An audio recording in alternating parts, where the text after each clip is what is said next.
We are now going to take a look at powers or exponents. Again, it depends which country you're in as to what you call them. Let's go and create a new file. I'll just call these exponents.php. And hopefully you know what these are, but it might come obvious as we work through this.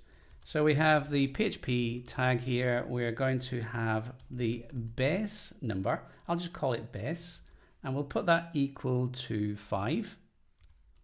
We'll then have the power or exponent, and let's put that equal to 2. So what I'm saying here, we'll have 5 to the power of 2, which just means 5 squared, or 5 times 5, or I should say 5 multiplied by 5, and that will give me an answer of 25. Well, the result, that is equal to the following, and this is where we're going to use one of the inbuilt functions of PHP. And we'll touch on these later in the course, but it's POW.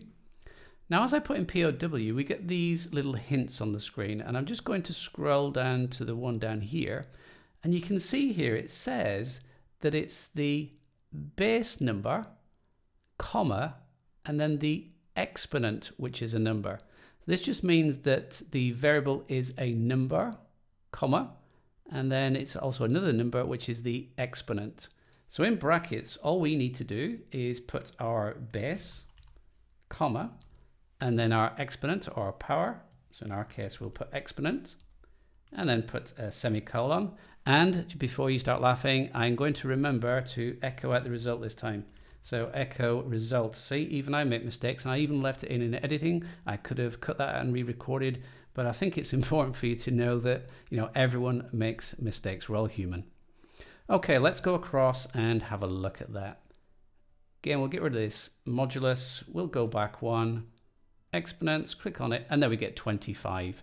Again, as I say, you can go through and you can put your concatenation in there, and it is good practice to do that. But coming up in the next video, you have your first official challenge.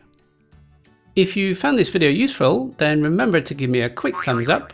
And if you would like to be notified when I release new videos, then hit that subscribe button and remember to click on the little notification bell.